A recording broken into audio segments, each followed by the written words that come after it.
Okay, for the next 30 minutes, then I'll get into other news and your calls. We're joined by Paul Nuttall. He's a European Union member of Parliament out of England, and he's part of the UK Independence Party. At 32, he got elected as UKIP's youngest ever chairman, and he is certainly doing a great job over there exposing the globalists and the socialist takeover through the EU dictatorship, something that the UK Independence Party, Lord Monckton and others been exposing for a long time. Now it's admitted. And the last head of the EU, Van Rompuy, admitted they want a socialist world government. But I wanted to play a clip from 3.5 years ago of the UK Independence Party member, Paul Nuttall, in the European Parliament, exposing the carbon tax fraud. And, of course, years later, it all comes out that they know it's a fraud internally with the whole ClimateGate situation. But we'll also look at the EU move for sanctions on Iran with him, and we'll also look at some of the other big developments happening in the EU dictatorship right now. But let's go ahead and go to that clip. Mr. President, I've just heard a socialist colleague over there talking about Greenland and, you know, the ice melting in Greenland. Well, you know, the question I'd like to ask on this subject is, why is Greenland called Greenland? Is it perhaps because Greenland was once green when the world was hotter? Well, it seems that the British people are onto this, because a recent opinion poll in the Times newspaper clearly shows that the British people no longer believe in so-called man-made global warming. The British people are very astute, and they're clear that politicians have hijacked the environmentalist agenda. It's been cynically used to raise taxes, to exert control, and now it's being used by the European Union to justify your own existence.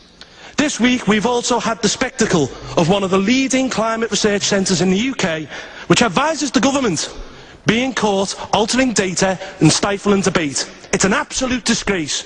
So I look forward to Copenhagen, when the political class is sitting round the table, awkwardly failing to mention the giant elephant in the room, which is that the globe has not actually warmed for the past 10 years. Taking out of Paul Nuttall, so much to talk about in the 20 minutes we have or so with him. But for those that don't understand, you've got people that are elected to the parliament, but the bureaucrats actually have all the power and now set, what is it, 80+% of the laws in England without England ever even really being officially brought into the euro. Yeah, around 80% of our laws are now made, not by the Parliament, not by people who are elected. It's made by the European Commission. And now the European Commission is about a mile up the road from the European Parliament, and they sit in something called the Parliament building. And these 27 commissioners make these laws, make these rules, make these directives in secret. They meet in secret, and what's worse is there's 4,000 working groups who sit around the Commission and advise them on these regulations. And we've asked before in the past, what big business is involved here? What lobbyist groups are involved in these working groups? The Commission won't even tell us. It's that secretive. It's that out of control.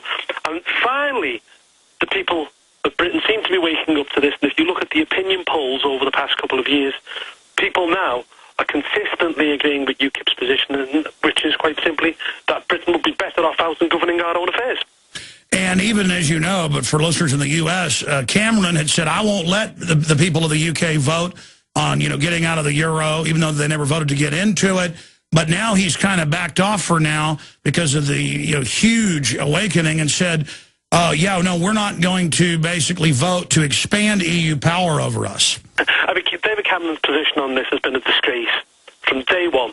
When he was in opposition, he gave us a cast-iron guarantee. He wrote in the biggest selling newspaper in this country, it's called The Sun. He wrote in that newspaper that he would give us a cast-iron guarantee that we would be given a vote on the Lisbon Treaty.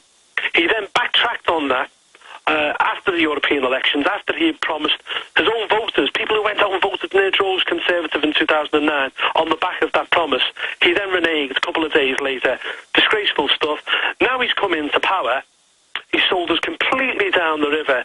You know, 4 months ago, there was a petition. We have a system in this country now where if online there's 100,000 people sign a petition, we can have a debate in Parliament on an issue. And there was a debate on whether we should have a referendum on our membership of the European Union. David Cameron, not only David Cameron, but Nick Clegg and Ed Miliband, so the leaders of the 3 biggest parties in this country, 3-line whipped their own members to vote against a referendum. These people are terrified of the views of the people. And what's interesting is that the last referendum we had on the issue of Europe was back in 1975. So if you're under 54, you've never had a vote on this issue. David Cameron himself, Ed Miliband and Nick Clegg are all under 54, and they've never had a vote on it. And what we voted on in 75 was trade. We voted to join the European Economic Community. What we've got now is the embryo. I wouldn't even call it an embryo anymore. We're being guided towards a political superstate. And when you look at Von Rumpeney and others, they admit it's global governance, it's unelected, it's anti-family. They want, in Europe, I've seen in Der Spiegel, where there won't be single-parent homes allowed anymore. They want to make everybody live in communes. I mean, this is a cult of sickos. Even the Russians, call it the new Soviet.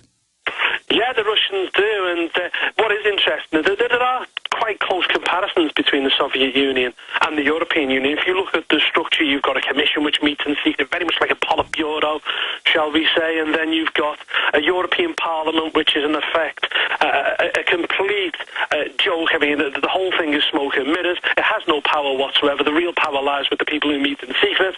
That very much mirrors the Supreme Soviet. There is a definite likeness between the two, and I suppose there isn't a coincidence that a lot of the commissioners do tend to be ex-communist, including the head of the commission, the president of the commission, José Manuel Barroso, who's an ex-Maoist. And yes, I mean, it's all about not listening to the people. And I never forget listening to Peter Mandelson, who was a minister in the Blair government and then was sacked and went on to be a European commissioner. I never forget him, as Trade Commissioner, talking about what we live in now is a post-democratic society. What does that mean?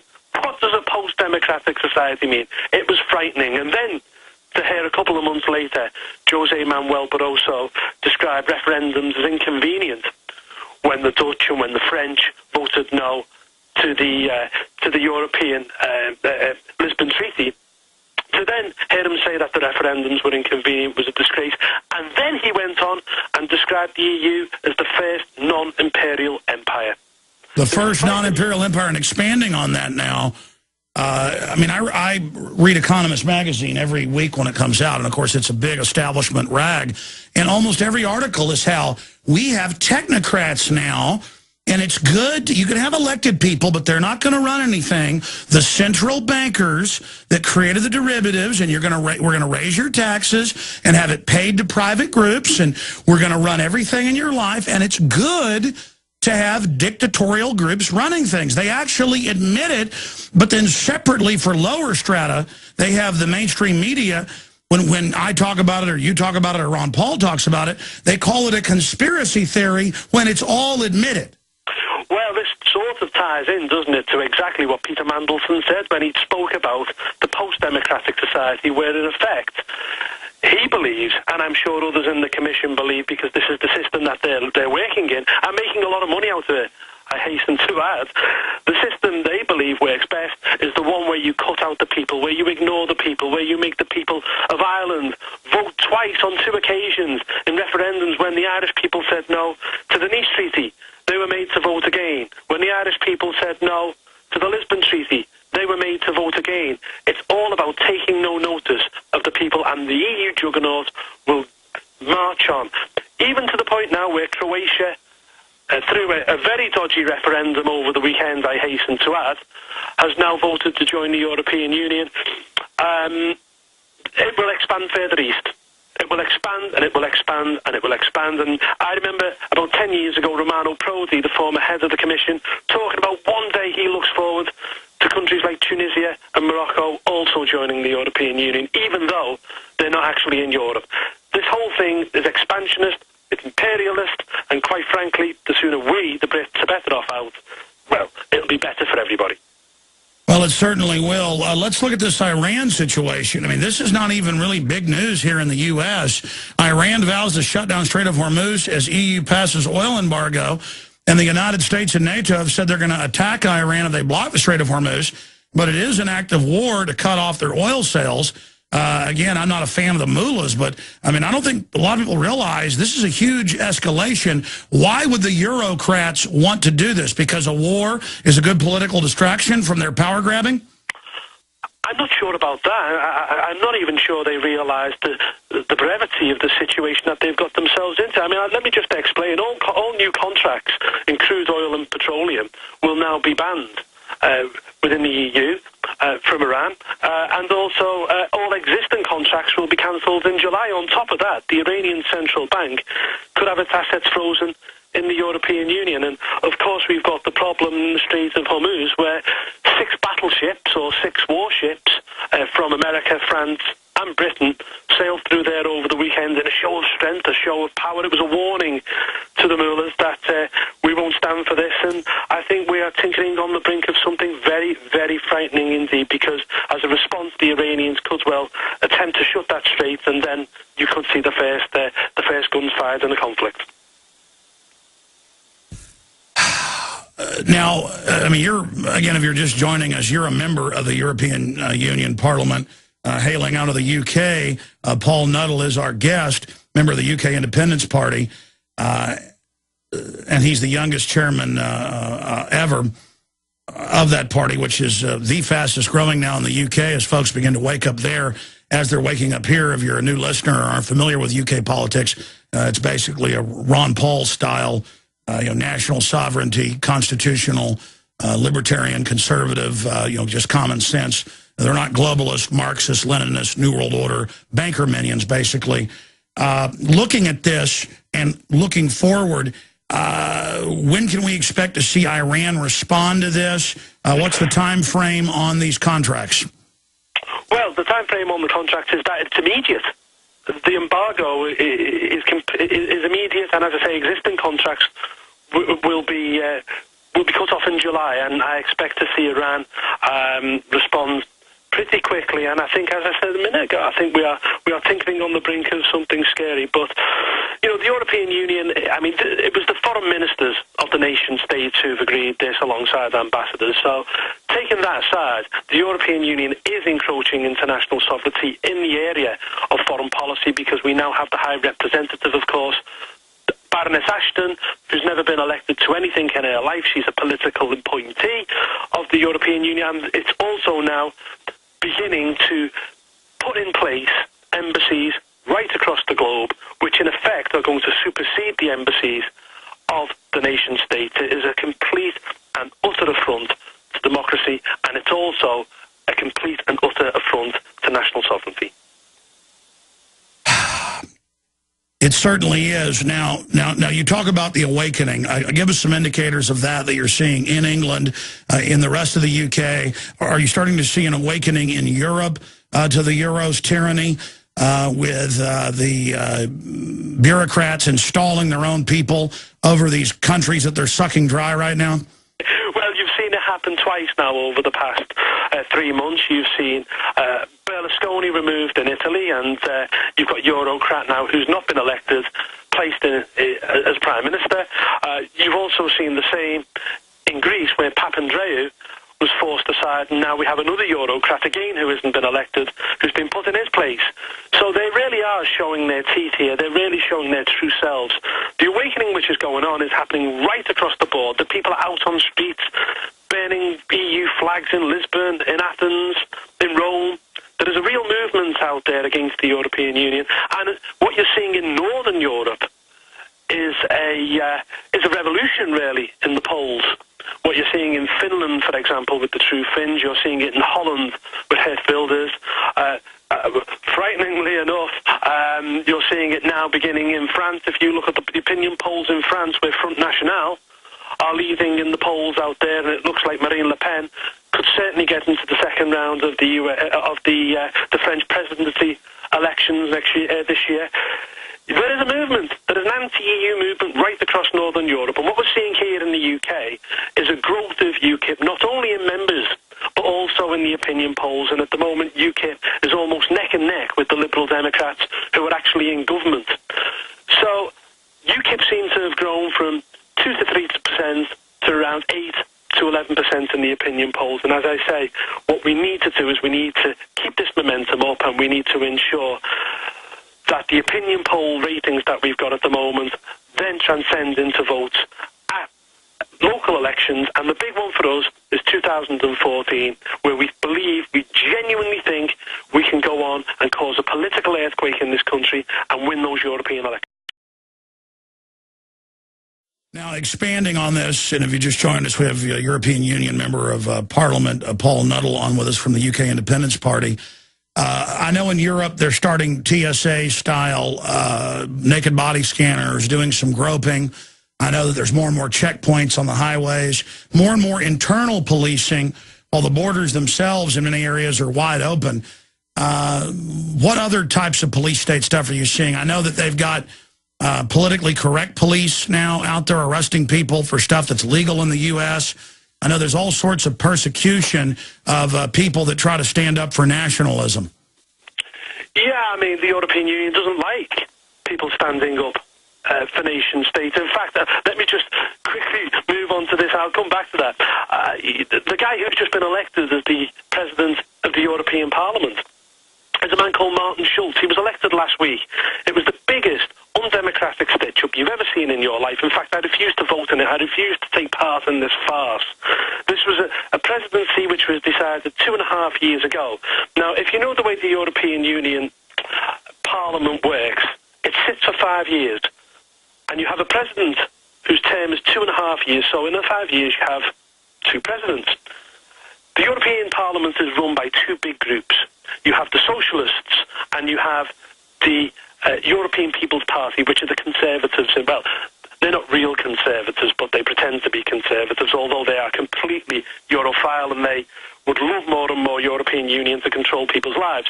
And the way it works is that for 2.5 years, the Conservatives can have their president of the Parliament, and then for the next 2.5 years, they buy those votes, and the Socialists will then have their 2.5 years as in the presidency. So this guy, Martin Schulz, is the socialist who's just become the president of the European Parliament. This man is a dangerous fanatic, more dangerous than anything you've ever seen before. I ask your listeners, go on YouTube, look at this man. He is a fanatic nationalist of the European Union. He's not known very well in Germany, but this man will be known right across Europe within the next 2.5 years. And in a way, it's the best thing that could have happened to us. It's the best thing that could have happened to UKIP, because some of us are just coming to the conclusion that worse is better. This man is the new face of Europe. Believe me, Alex, you'll be hearing a lot more of Martin Schulz in the next 2.5 years. He's a very dangerous individual. Well, I've noticed that whenever you're speaking or Nigel Farage or others bring up real issues, they laugh at you, and they're so arrogant, and they just radiate criminal light from their eyes. I mean, you know, slimy criminal types when you see them, and these members of the bureaucracy know that you guys are ceremonial, and they arrogantly sit there and laugh at you. You're just, meant to be there so folks think that they're electing their leaders in the Euro. And I think that their hubris is something that backfires on them. And they've got to realize, from Copenhagen imploding to so many other issues, that time is running out for them. Well, the man who does most of the laughing, well, it's not laughing really, it's most of the shouting, is actually Martin Schulz. He's sitting there opposite Nigel Farage, and he's shouting fascist at them, and he's screaming abuse. One trying to put them off, but actually there's real anger there, there's real hatred, it's a feeling that you surely can't be criticising the European Union. This is his beloved project.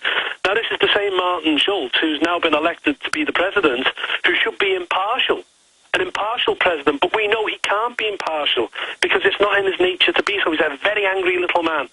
He's also the same man who one of our members was thrown out a couple of months ago for having serious words. I mean, this guy is a pretty poor individual. He'll be a pretty poor president, but the good thing for us and the good thing for you guys on the internet is that you will now see the true face of the European Union, because everything which is wrong in politics is represented by this man.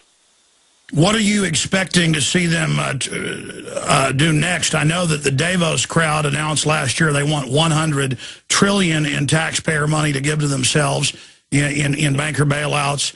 Now they're announcing that they're looking forward to the new system run by the bureaucrats that they're saying will get rid of outdated capitalism when it's been their insider crony capitalism that's actually caused the problems. And I mean, now they're really dispensing with any pretext that this is democratic.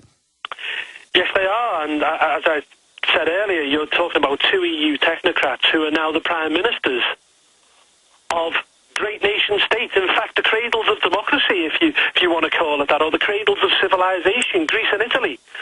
They are doing away with every sort of pretense that we have democracy here. I mean, look, they're going to be talking in a summit next week, and what they'll be talking about is full fiscal union.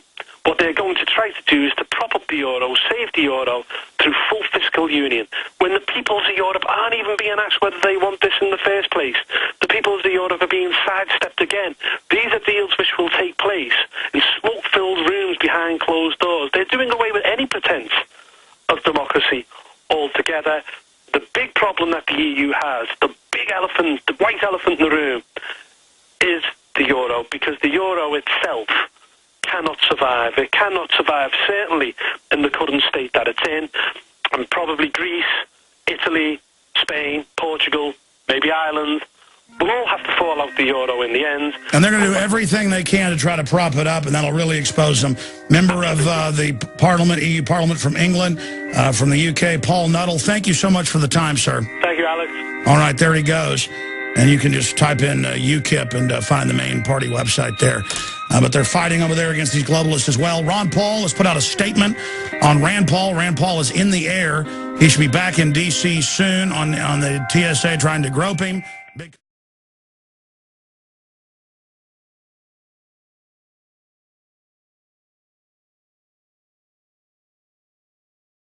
The news is brought to you by hands.com.